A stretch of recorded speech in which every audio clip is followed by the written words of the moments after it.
وقال ربكم ادعوني أستجب لكم. Assalamualaikum warahmatullahi wabarakatuh. Alhamdulillah. Wassalatu wassalamu ala rasulillah. Segala puji dan puja kehadirat Allah subhanahu wa ta'ala. Juga salawat dan taslim kepada Nabi besar Muhammad sallallahu alaihi wa ala alihi wa sahbihi wasallam. Sebagaimana Allah telah memerintahkan kita untuk mengucapkan salam hormat tersebut. Kita sudah membahas pada pertemuan yang lalu bab kedua dari buku kita ini. Masalah mengambil pelajaran dari umat-umat sebelum kita. Dan sampai sekarang tentu kita masih bisa menyaksikan keadaan mereka seperti Fir'aun misalnya. Dan yang sudah kita titik beratkan penjelasannya pada pertemuan yang lalu. Di Mesir sampai sekarang masih bisa dilihat muminya. Dan kita pun walaupun tidak ke sana bisa searching di Google langsung kita juga bisa melihat muminya. Manusia yang seperti kita dulunya tapi dia mengaku sebagai Tuhan dan Allah jadikan sebagai pelajaran karena membangkang dengan risalah Nabi Musa. Kemudian di Laut Mati masih ada peninggalan kaum Lut. Kemudian di Madain Saleh 4 jam dari kota Madinah ada peninggalan Nabi Saleh kaum Thamud. Dan sekian banyak peninggalan-peninggalan yang harusnya kita jadikan sebagai pelajaran. Intinya sebenarnya dari pelajaran kita yang lalu adalah orang yang mengikuti orang-orang yang baik dari Nabi dan juga para pendamping-pendamping Nabi seperti misalnya Nabi Muhammad SAW dan para sahabatnya Abu Bakar, Umar, Uthman, Ali dan banyak sahabat-sahabat Nabi yang lain. Allah muliakan mereka di dunia karena mereka beriman dan beramal soleh dan juga mereka mendapatkan yang terbaik di akhirat. Orang yang membangkang di saat itu kufur, melakukan dosa, Abu Jahal, Abu Lahab, Umayyah bin Khalaf dan yang semisalnya, maka sejarah mereka hanya sampai di fase Mekah saja.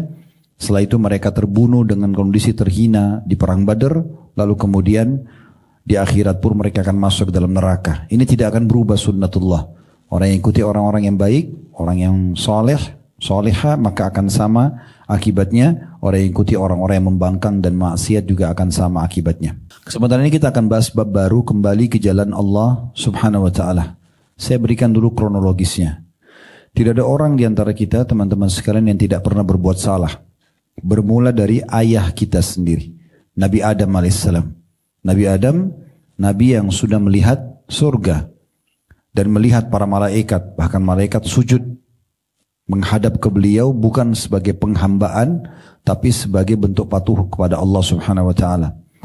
Dan beliau sudah menyaksikan semua rahmat Allah dan hidup di langit dulu ya.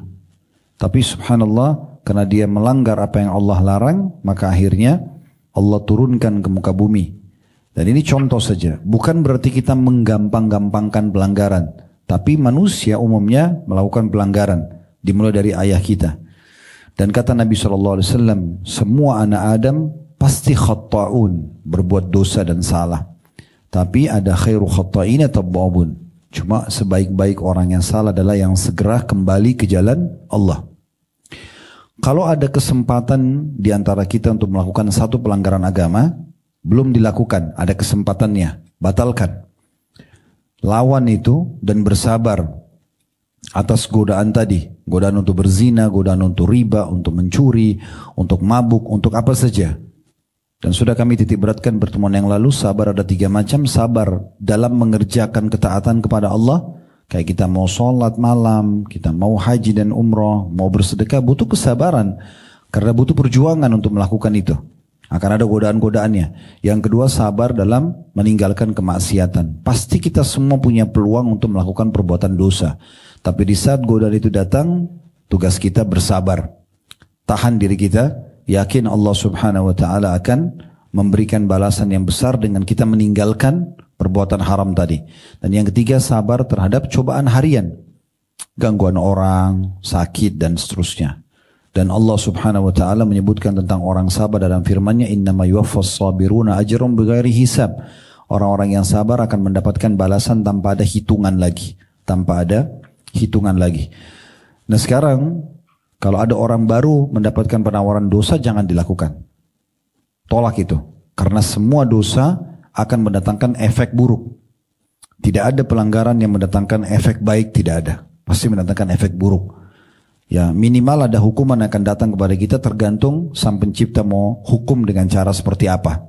Apakah sakit di fisiknya, apakah gangguan orang, apakah hartanya ditipu dan segala macam. Tapi pasti akan ada efek jerah. Sumber permasalahan kita semua adalah dosa. Maka tutup pintu itu, kita akan aman dari sumber permasalahan dan bencana. Kemudian kalau kita sudah terlanjur memang melakukan perbuatan, maka itu yang akan kita bahas. Yaitu bagaimana kita kembali ke jalan Allah. Tidak boleh berlama-lama dalam pelanggaran itu. Kalau sudah terlanjur terjadi. Dan Allah subhanahu wa ta'ala menerima hamba-hamba yang ingin kembali ke jalannya. Saya bacakan dulu apa yang kami tulis di dalam judul ini. Kembali ke jalan Allah. Banyak fenomena alam yang sudah membuktikan bahwa manusia sebenarnya sangat lemah di hadapan Allah subhanahu wa ta'ala. Misal ketika terjadi banjir. Sehebat apapun manusia itu, secerdas apapun dia, sekuat apapun fisiknya, dia sulit menghindari banjir misalnya. Kalau sudah terjadi banjir, gempa misalnya, tsunami, atau tanah longsor, manusia sedikit pun tidak dapat berkutik. Saya pernah lihat cuplikan langsung, di Jepang itu para ilmuwan dikumpulkan oleh pemerintah mereka, lalu mereka membuat building anti gempa. Dibuatlah sedemikian rupa dengan teknologi canggih dan mereka yakin, mereka resmikan, mereka berbangga dengan itu. Pada saat terjadi gempa, yang pertama hancur justru bangunan itu. Kuasa Allah subhanahu wa ta'ala. Ya. Jadi manusia banyak tidak bisa berkutik dengan fenomena alam itu. Bahkan sekedar untuk menyelamatkan harta mereka pun mereka tidak bisa. Menyelamatkan diri mereka pun mereka tidak bisa. Maka itu akan sangat berbahaya jika manusia terus-menerus dalam kelalaian. Karena dari semua penjuru hidupnya ini banyak sekali ancaman yang setiap saat bisa menimpa dia karena pelanggarannya. Gitu kan? Setiap kita buat dosa, dari semua sisi kita ini sangat dekat sekali untuk bisa datang hukuman. Gempa misalnya, gempa itu hitungan detik. Kalau hitungan menit aja sudah hancur bumi ini. Begitu mudahnya Allah subhanahu wa ta'ala datangkan. Berapa banyak kita lihat di berita di Indonesia, di negara kita, orang lagi tidur malam hari, mereka tidak sadar air sudah tergenang banjir. Ada yang meninggal, ada yang berhasil selamatkan diri. Tapi begitu cepatnya Allah subhanahu wa ta'ala datangkan hukuman gitu ya. Oleh karena itu saya katakan maka sangat berbahaya kalau manusia terus-menerus dalam kelalaian, lalu Allah subhanahu wa ta'ala datangkan dengan mudah dan kapan saja azab kepada mereka. Bersegeralah kembali ke Allah subhanahu wa ta'ala dan beristighfar kepadanya. Nabi Muhammad SAW sebagai orang yang dijaga dari dosa, diampuni kesalahan yang lalu dan yang akan datang. Namun demikian Allah subhanahu wa ta'ala tetap memerintahkan beliau istighfar. Seperti misalnya dalam firman-Nya dalam surah Muhammad, surah nomor 47 ayat 19, wastaghfir li dzambik, dan mohon ampunlah atas dosa-dosamu. Mohon ampunlah atas dosa-dosamu. Juga dalam ayat lain, dalam surah An-Nisa, surah nomor 4 ayat 106, wastaghfirillah innallaha kana ghafurur rahima. Dan memohon ampunlah kepada Allah, sungguhnya Allah itu maha pengampun, lagi maha penyayang. Ya. Jadi maksudnya, kalau sudah terlanjur terjebak dalam dosa, jangan merasa tenang. Ya, jangan merasa tenang dengan pelanggaran itu karena setiap saat hukuman bisa datang. Saya akan coba dulu cek. Saya lihat di sini mungkin ayat itu luput, saya belum tulis ya. Tapi saya akan coba cek, mudah-mudahan saya temukan sekarang ayatnya. Surah nomor 7 ayat 96 ya. Nanti kita baca beberapa ayat. Saya bacakan langsung 96-nya. Walau anna ahlal qura amanu wattaqaw la fatahna alaihim barakatin minas samai wal ardi walakin kazzabu fa akhadnahum bima kanu yaksibun. Jikalau sekiranya penduduk negeri-negeri itu beriman dan bertakwa, mereka selain beriman sama Allah, mereka sibuk selalu dengan kepatuhan-kepatuhan dari ibadah ke ibadah yang lain. Apa jaminan dari Allah? Pastilah kami akan melimpahkan kepada mereka berkah dari langit dan bumi. Rezeki mereka tidak terputus dari langit, di bumi pun mereka akan tentram mendapatkan semua kebutuhan mereka. Tetapi mereka mendustakan ayat-ayat kami, maka kami siksa mereka disebabkan perbuatannya.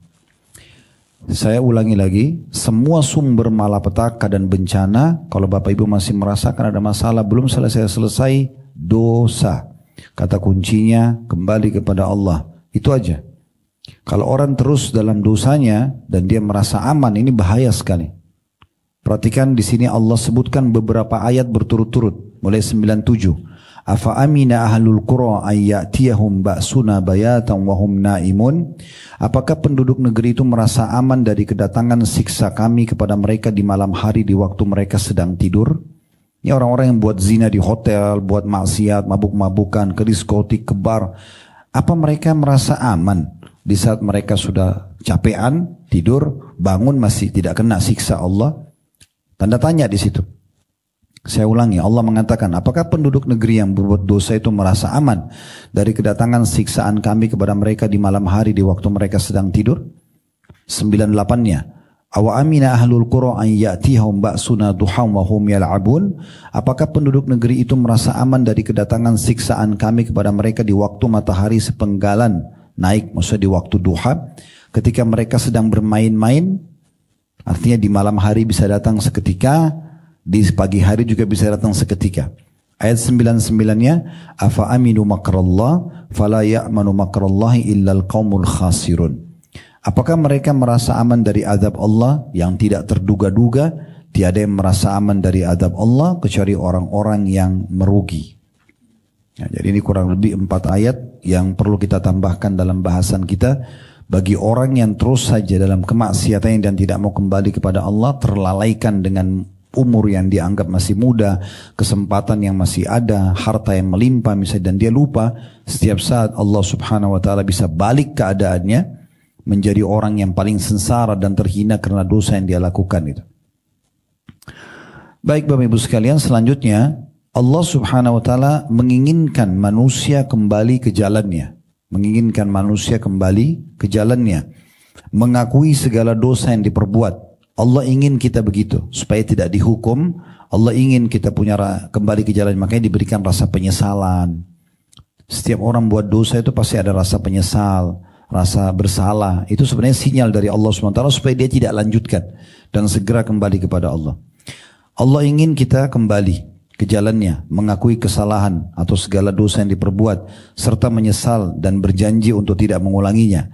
Seberapapun banyaknya dosa manusia, baik itu membunuh, mencuri, berzina, riba ataupun yang lainnya, Allah subhanahu wa ta'ala akan tetap menerima taubatnya jika mau bertobat.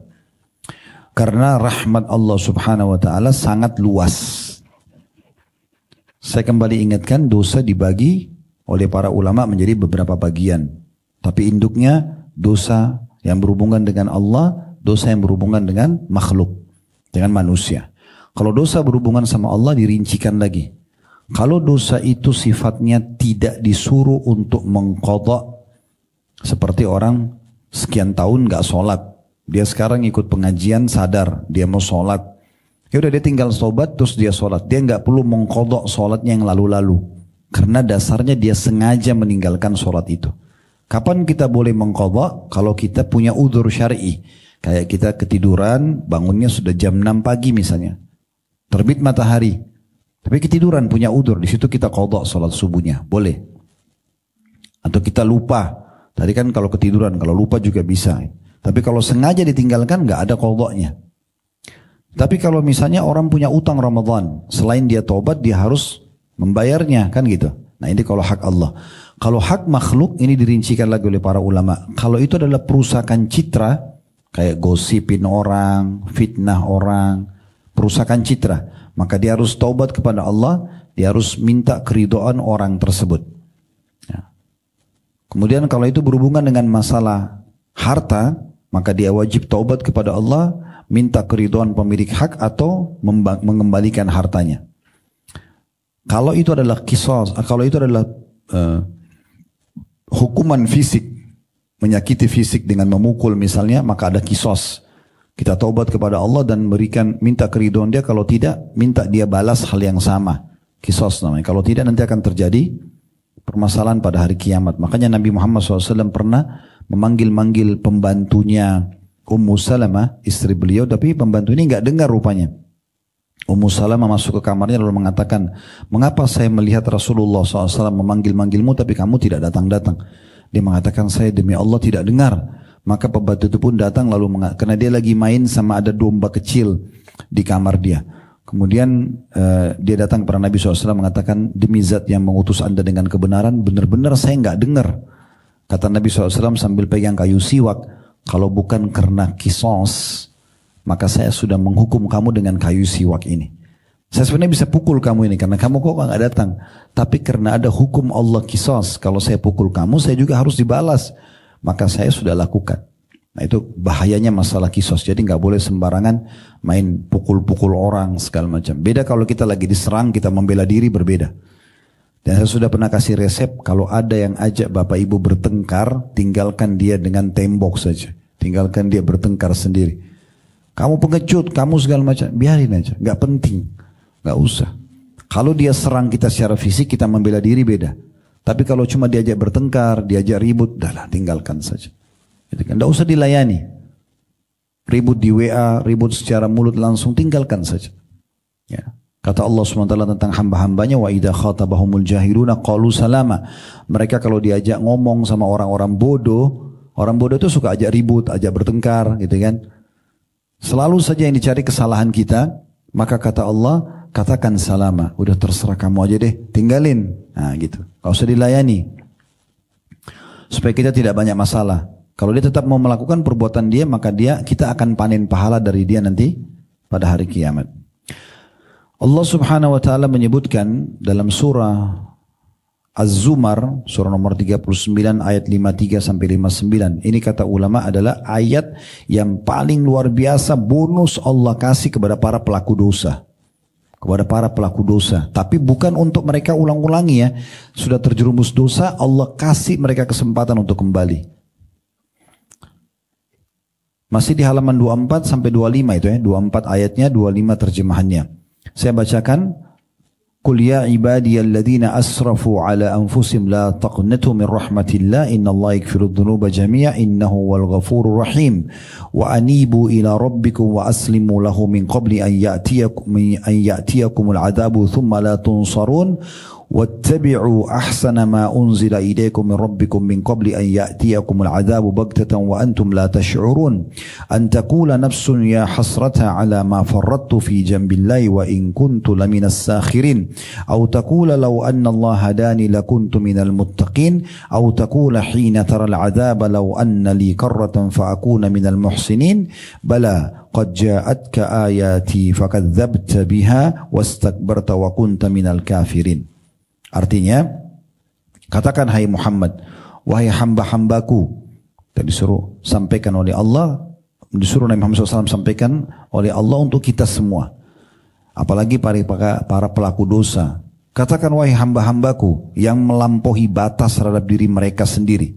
Maksudnya sudah terlalu banyak dosa yang dia lakukan. Jangan kamu berputus asa dari rahmat Allah. Sungguhnya Allah mengampuni dosa-dosa semuanya. Kata ulama maksudnya adalah orang yang mau kembali kepada Allah. Allah bukakan pintu buat dia. Sesungguhnya Allah mengampuni dosa-dosa semuanya. Sungguh dialah yang maha pengampun juga maha penyayang. Itu ayat ya, 53-nya.